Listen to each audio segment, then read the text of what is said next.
Hey guys, what's happening? Niyat here with Film Comics Explained, and as promised, today we're going to be continuing our run on DCeased. As we pick up in Washington DC, in the deep underground of the Cadmus facility, we're reminded of the old saying, when you have a hammer, everything looks like a nail. Of course, we then get DC's biggest hammer wielder, Amanda Waller, who, along with Captain Adam, is observing a restrained infected woman. For a bit of context, Captain Adam, also known as Nathaniel Adam, is the result of a secret government project.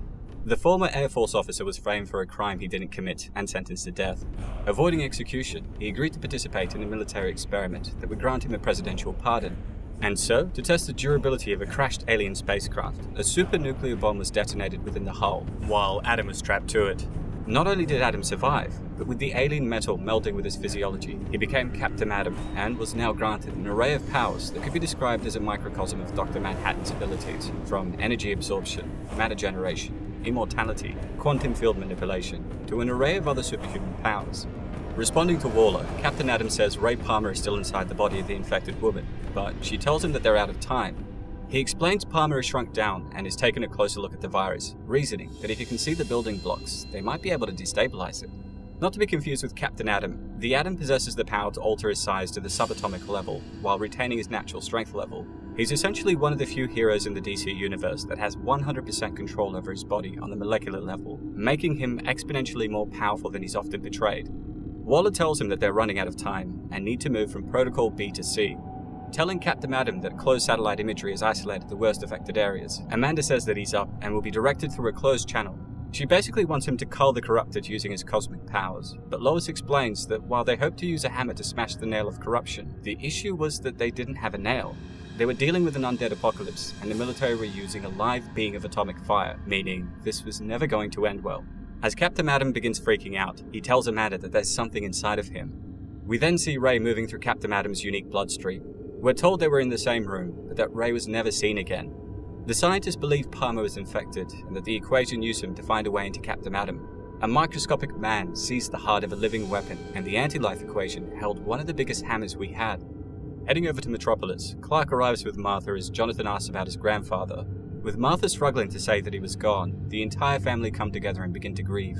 When Lois tells them that they're ready to broadcast on every analog radio and television channel they can reach, Clark says that he cannot stop and needs to get back out there as people are screaming for help. This is an extremely difficult position for him. While he taught himself at a young age to isolate the sound he heard, the desperation and despair around the world is messing up with his focus. Diana tells him that he cannot leave, and Ollie explains that they had a chat and all agree. The issue, of course, being that if he were to get infected by looking at a screen, even for a nanosecond, he would be too great of a threat for them to contain. Not really considering the weight of their concern, Clark says that he won't as he's been using X-ray vision since the outbreak. He goes on by explaining that he appreciates their concern, but he's needed, and they don't have time. But Damien, who's quickly beginning to jump into his father's footsteps, pushes back, saying that they need to find more time. He then tells him that they'll be out there somewhere, and they need to find them. And before we can figure out what he means, Dinah agrees and implores Superman that she join him. With the pair flying off, Lois begins an important broadcast, probably the most significant message that people will ever hear. Every single person, whether they be a civilian, hero, or villain, all hear her reassuring words. This is Lois Lane of the Daily Planet in Metropolis. I know the world looks like a nightmare. If you can hear me, I know you're scared, but you're not alone. We are regrouping. The Justice League is gathering in Metropolis. Anyone with the power or means to confront this, please come to the Daily Planet roof if it's safe and you're capable of doing so. And for the first time in what likely felt like forever, people realized they were not alone, and more than that there was still hope. As we're told the call stretched across the world and reached Queens, Mera approaches Queen Hippolyta of Themyscira and explains her city of Atlantis, along with Arthur and the rest of her people, are now gone. Like Clark Kent, she's now the last of her people. Crying, Mera says that she didn't know where else to go as Hippolyta embraces the Queen without a kingdom, exclaiming that she was welcome. We're also notified the message reached goddesses, with Diana Prince listening to the transmission. When her mother asks where she's going, Wonder Woman embraces her warrior spirit and prepares to join the fight. Heading over to Keystone City, we realize Damien had been referring to Barry Allen and Wally West. With Clark spotting the pair sitting down in a secured room, he flies in and breaks the door. Much to his surprise, Wally immediately tells him to wait. He goes on by explaining that Batman contacted both of them the second he understood what anti-life was capable of. And if you remember in our video last week, I mentioned how the reason the Marvel Zombies infection got out of hand was because of Quicksilver, who, after being turned into a zombie, sped across the ocean and infected people in every country. Bruce had essentially anticipated this and told them to hide away from the world. Wally says that he knows it's not very heroic, but he accepts that either one of them getting infected would spell disaster. Bear in mind, these two are not pushovers, but they both respect Bruce so much that they trusted his judgment. Despite this, Dinah tells them that while that was absolutely true, she could use her new Green Lantern powers to safely move them. Back in Gotham, we of course left off with Harley shooting an infected Joker, only for the Birds of Prey to then jump down with anti-Laphetic intent. While she manages to fire a shot off, she runs out of ammo and is saved by the arrival of Poison Ivy, who uses her vines to incapacitate the four of them. Harley then jokingly says that was pretty romantic, and when Ivy asks whether she's referring to the crushing of undead, she responds by saying that saving her life is a romantic part. The zombie crushing was the icing on the cake. Guiding Harley away, Ivy tells her that the green will protect them. With Lois finishing the tail end of her broadcast, Jonathan uses his superhuman hearing and asks his mother if she heard that. Damien steps in and asks what he's referring to, and John explains it sounds like thunder, as the ground's shaking pulse gets closer. Trying to calm everybody down with a joke, including himself, Ollie states that it sounded like impending doom, a sound he's grown accustomed to as a hero. It's here that John's eyes light up in panic. He tells them that he can see her, as we get a glimpse of an infected Giganta towering over them. The recurring villain of Wonder Woman essentially has the ability to increase her size, and is one of the strongest adversaries she's faced.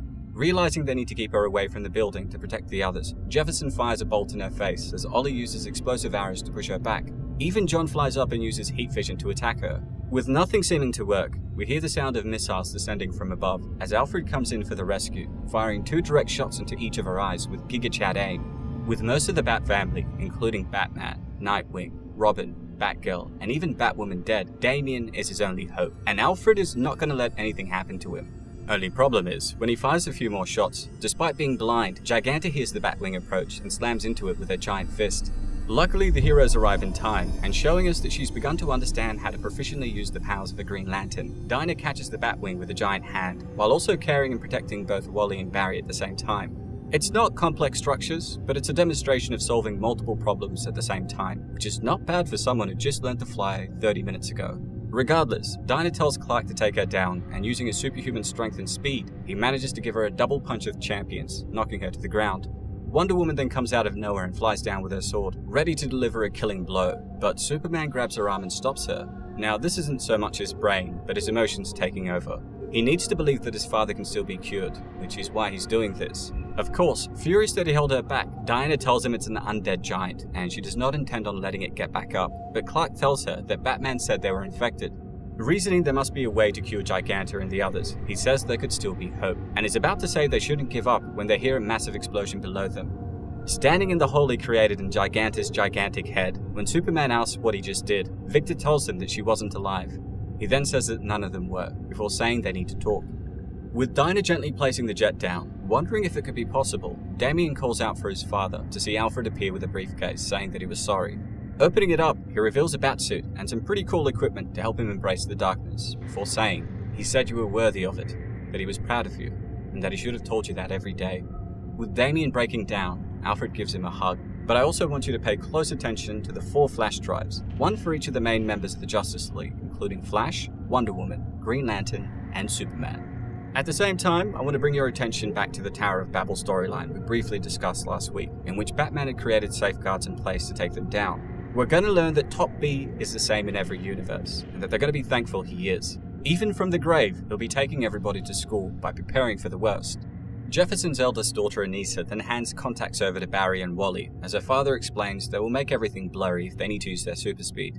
While not great, with him explaining, it will likely give them a bad headache. It's a temporary solution that will stop them from turning into a zombie.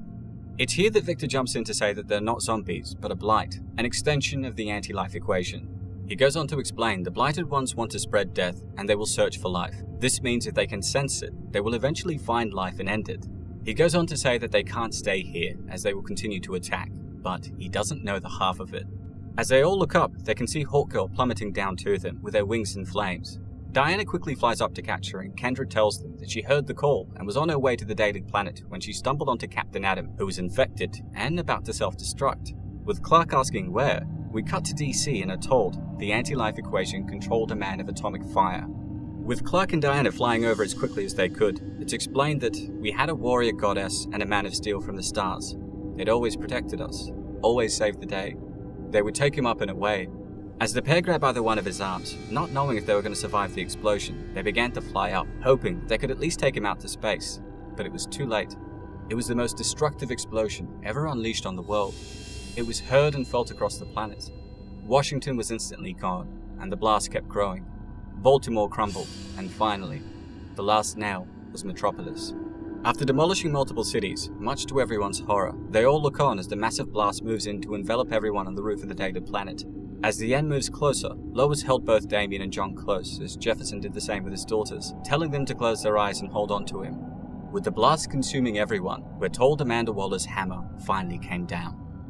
In the aftermath of the detonation, we're told Superman and Wonder Woman had protected them so many times. No matter how dark it became, they were an emblem of hope, but even they could not protect them from the catastrophe. 3 cities are instantly vaporized, and their millions of inhabitants, both living and blighted, now gone. With the pair turning around and flying back, we can see Dinah was able to create a protective construct around the top half of the building, saving everyone that was on the roof of the Daily Planet. Though grateful to be alive, they're all ashamed that they didn't do enough for everyone else. Testing the patience of Clark, who, mind you, literally turned into a tyrannical menace in the Injustice series after the Joker had orchestrated the destruction of Metropolis, who should then appear but Lex Luthor in his war suit. The circumstances are different here, but Clark is furious that of all the people that survived, it was Lex Luthor. With Clark seconds away from incinerating him with heat fission, Lex tells him that he wants a truce. Explaining he's not here to fight, he's about to say that he's not here to add to the destruction when he collapses to his knees, broken that their city was no more. Taking the advice of Batman, Justice League took the internet down over the next few days. Every major server and mass digital broadcasting device was destroyed. They had to essentially sever everything they'd relied on for so many years. Now the only way for the virus to spread was through people. While this does contain the spread, anti-life has a will of its own, and we're going to find out that there is no place that is safe. We learn that 2 major sanctuaries were established by the Justice League, the first being on Themyscira, and while her mother and the Amazonians were hesitant, stating that they'd never allowed man's world to set foot on the island, Diana convinces them that soon there won't be much of man's world left. More than just a humanitarian issue, she rightfully points out that there will eventually be the only untouched place left on the Earth, with nothing but death and the inevitable closing in from all sides. And so, after convincing her people that they're supposed to be protectors, Diana, Clark and Mera begin lifting parts of the seafloor and merging it with the island. The other major sanctuary is the Gotham jungle, which grew over a week and created thick walls that prevented the infected from getting through. Standing at the entrance are Dinah, Damien, and Ollie, looking at the display of infected that were caught in the live wall of thorns. Making his father proud, Damien tells him that he will do the talking once they get in. This is part cockiness, sure, but he knows how much Ivy hates humanity, which is why when Ollie points out that he's not a people's person, Damien responds by saying Ivy's not exactly people. He's also aware that Ivy and Harley have a soft spot for children, so him taking the lead is likely to make them less defensive. It should be noted that Dinah and Ivy are acquaintances, but given she's now a Green Lantern bound to their code, she may as well be a stranger to her. But before they can get inside, Killer Croc breaks free of the vines that were containing him and attacks them. Damien throws a couple of batarangs and Ollie lets off a few shots, but it's ultimately branches coming out of the wall that end him. The pair are then seized by the vines, but when Ollie tells Dinah to cut them down, Damien warns her not to harm the plants. Making fun of his outfit, Ivy appears and asks why Robin is dressed as a tiny Batman, and Damien tells her that Batman is gone. Saying that she's sorry, she then lets the pair down. When he explains that they're looking for a sanctuary to place survivors, it's actually revealed that Harley's been nagging her to help others, saying that she knows she has empathy blooming in her heart. When Harley tells her that she'll stop nagging when Ivy becomes a benevolent jungle queen, Ivy tells him that there will have to be rules. The fruit of the green can be eaten as the green wills it, but if any human harms the green, they'll be expelled and fed to the monsters. Though Ollie points out that seemed a bit harsh, knowing that they had no other choice, Damien says that they agree to her terms. Heading over to the Fortress of Solitude, we're told that Cyborg and Luthor were able to engineer close communications and turn the place into a new information hub, one where all the remaining heroes were coming up with a plan. Hilariously, Luthor tells Victor what they accomplished together was quite impressive, asking why they'd never worked together in the past, causing Vic to explain it was because Lex kept trying to kill them all. Luthor then jokes that is fair, but in his defense, that was before he realized he could be useful. With Ollie asking what they're working on, Cyborg explains they've created plans to build interstellar arcs. Luthor continues that they're capable of fitting 7 million people, but Clark is adamant they're not leaving. Getting a bit cocky, Luthor asks for confirmation that Batman is dead, and when Victor tells him that's true, he explains that now meant he was now the most intelligent person on the planet, one that has determined that the world is over, or at least that the end is inevitable. He believes if the human race is to survive, it must leave the Earth, but Clark yells back that they're not abandoning the planet and must fight for it. Putting a hand on his shoulder, Martha suggests it might be the only way, but Superman refuses to believe this is so. With Luther recklessly joking that he would lose 2 homeworlds due to carelessness, he's punched in the face by Lois, who tells him that if he opens his mouth and speaks ill of her husband again, she will smash it closed. Seeing a puzzled look and smile from the boys, she turns around and says that violence is never the answer, in a classic parental case of do what I say, not what I do. Of course, John looks over to Damian and says it looked like a pretty good answer just then. In a massive coordinated effort, all the heroes and villains work together over the next few weeks to locate survivors and bring them to Themyscira and Gotham Jungle, where the 2 massive arcs were being created. Importantly, for the first time, they took a moment to talk and to grieve and felt like they were in control. Unfortunately for everyone, Taylor is going to start a catastrophic chain reaction that cannot be undone.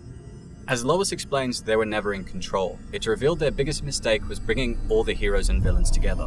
What began as a buzz then grew to a scream in their minds that made them writhe in pain. The scream was then followed by invisible death, with something cutting Lex in half. The thing is moving so quickly that not even Barry Allen was able to get out of the way. Before they knew what happened, an infected Martian Manhunter sped in and tore into his back, infecting him. And it is all downhill from here. Firestorm immediately tells everyone to move and incinerates Martian Manhunter as Dinah and Jefferson held him back, turning him into a pile of ash.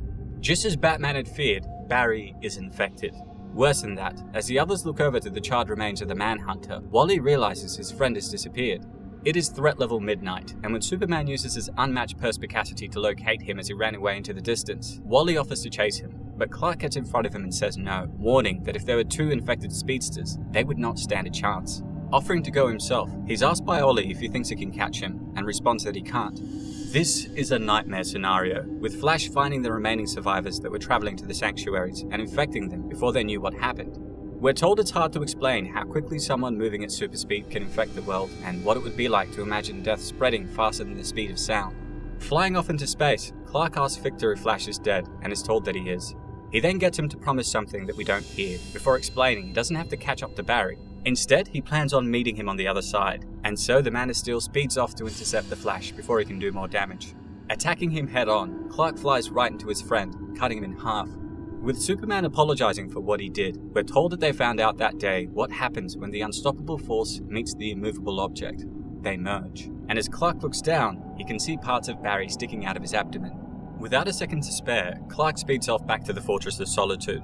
Lois tells us that she didn't know how long Superman had. His body could fight the infection longer than the others, but they still weren't sure. She then wondered how long it seemed to him, a man that could move at incredible speeds. Managing to race across the world, he arrives and tells Wally that he's sorry that Barry's gone. As Wally looks at his injuries in shock, Clark then confirms that he too is also gone. Wasting no time, he tells him that he needs Wally to connect Lois, Martha and John to the Speed Force as a last resort if the arc should fail. Heading over to his family, he's met with sadness and confusion, for everyone thought he was supposed to be immortal. Looking at his mother, he says, "Thank you for finding me, for raising me, for teaching me, for giving me your name, your values, and your empathy. My world ended, and you and Pa gave me another one." As he glances over at Lois, he tells her that he absolutely has no regrets, and that he doesn't know how he got so lucky. "I crossed an ocean of stars, and somehow I found you. Thank you for choosing me." As they both cry, she also thanks him for choosing her. Finally looking over to his son, he says, "John, I know things look dark, but you're the light. You're the hope. You're going to change the universe. I know it. No pressure. Just keep helping. You'll make mistakes. You will fail sometimes. But I will always be proud of you. I've seen so much of the universe. You're the best thing in it." I'm sure you've already noticed this is a combination of the advice Clark received from both Jor-El and Jonathan Kent, and he's essentially passing the flame on to his little boy, in the same way that Batman entrusted his son with his responsibilities. And like I said in the last video, Jonathan does not disappoint. After thanking his family for being his world, we're told that Clark tried his best to leave, to get as far away from Earth as he could, to starve himself of oxygen before the virus took over. But it was too late. Her husband was gone, and any hope their world had was now gone with him. As a last tear fell from his face, it was replaced by an uncontrollable lust to corrupt. Their greatest ally had now become their greatest foe. Not only this, but an incoming attack by the corrupted on the 2 sanctuaries is going to put humanity on the brink of annihilation. We are going to find out just how much damage Clark can do when his 9 unstoppable powers are not tempered by morality, love, and compassion. They haven't just lost the strongest being in the universe and a symbol for what it means to be the best of humanity, but now also hope. And that is the next part of DCeased. Tom Taylor does an amazing job here, and things are only going to get crazier with Superman now infected. As promised, we're going to wrap everything up right before Halloween next weekend, but with that said, let me know what your favourite part of the story was, and what surprised you the most in the comments below. And please, if you've already read the conclusion, the one-shots and sequels, don't ruin it for everybody in the comments. That's all for today, folks. Don't forget to hit like and subscribe if you enjoyed the video, and if there's anything else you'd like to request, please don't hesitate to ask. As always, it's been a pleasure. Niyat here with Film Comics Explained. Thanks for stopping by.